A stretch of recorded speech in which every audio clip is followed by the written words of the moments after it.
Hi viewers. இன்னைக்கு September 27 நீ நான் காதல் சீரியல் என்னாச்சுன்னு சொல்லி பார்க்கலாம்க்கு முன்னாடி சேனல் சப்ஸ்கிரைப் பண்ணாதவங்க மறக்காம சப்ஸ்கிரைப் பண்ணுங்க. இன்னைக்கு என்ன அப்படின்னு சொல்லி பார்த்தீங்கன்னா, இங்கே வந்து விவேக் கிட்ட வந்து மித்ரனும் அவங்க பொண்ணும் வந்து கூட்டிட்டு வராங்கல்ல. அப்போ அவர் வந்து காசு கேட்கும்போது அதில் பாதி அமௌண்ட் தான் இருக்குது. என்ன விவேக் பாதி அமௌண்ட் தான் கொடுத்துருக்கீங்க அப்படின்னு கேட்கும்போது அவர் என்ன சொல்றாருன்னா, இதை வாங்கிட்டு கிளம்புங்க, அப்புறம் அங்கே போனப்புறம் நான் ஃபுல் அமௌண்ட் செட்டில் பண்ணிடுறேன் அப்படின்னு.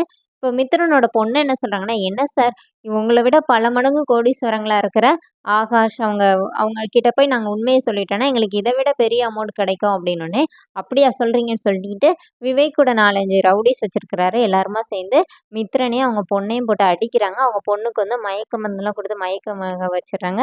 மித்ரன வந்து "மித்ரன் விடுங்கடா, விடுங்கடான்னு" சொல்லி கத்திட்டு இருக்காங்க. இங்க என்ன ஆகுதுன்னா, கோர்ட்ல வந்து கேஸ் மூவ் ஆகுது. அவங்க ஒவ்வொருத்தவங்களும் இது பண்ணிட்டே இருக்கிறாங்க. அப்புறமா ஜட்ஜ் வந்து வாக ர சாரி ராகவ் கிட்ட வந்து கேட்குறாங்க. "நீங்க என்ன ஏதாவது சொல்ல விரும்புறீங்களா?" அப்படிங்கும்போது, ராகவ் வந்து இந்த மாரி நான் வந்து வேணான்னு சொன்னேன். என் தம்பி தான் இந்த மாரி தெரியாம அத வந்து ஏத்துக்கிட்டான். ஆனா அவங்க அனுப்புன அந்த மெட்டீரியல்ஸ்ல மட்டும் தான் இந்த மாரி இருக்குன்னு சொல்லி போலீஸ் வந்து பிடிச்சிருக்காங்க. மத்தபடி எங்க கம்பெனில இதுவரைக்கும் இந்த மாரி எதுவுமே நடந்ததில்ல. நாங்க வந்து அத வந்து சப்போர்ட் பண்றவங்களும் கிடையாது. அதனால நீங்க கொஞ்சம் நல்லா விசாரிக்கணும் அப்படிங்கிற மாரி ராகவ் வந்து அவரோட இத சொல்றாரு. இங்க என்ன ஆகுதுன்னா, ஆகாஷ், அனு, அபி இவங்க எல்லாருமே வந்து இங்க மித்ரன பிடிச்சு வச்சிருக்கிற இடத்துக்கு வந்துடுறாங்க. வந்து பயங்கரமா ஃபைட் நடக்குது. ஆகாஷ் வந்து சூப்பரா ஃபைட் பண்றாரு.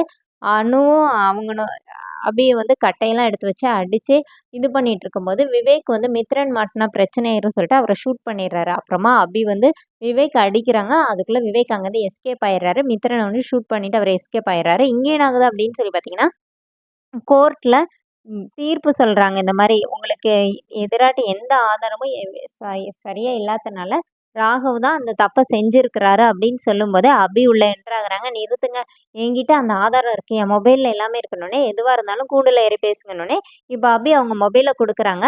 அப்ப ஜட்ஜ் அத பார்க்குறாரு. அதுல மித்ரன் வந்து அவர் வந்து அங்க நடந்தத வந்து காட்டுறாங்க. இந்த மாரி என்னால இதுக்கு மேல உயிரோட இருக்க முடியாது. நான் சொல்றதெல்லாம் வீடியோவ எடுங்கன்னு சொல்லி அவர் எல்லாமே சொல்றாரு. அத வந்து அபி எடுத்துட்டு வந்து இங்க வந்து காட்டுறாங்க.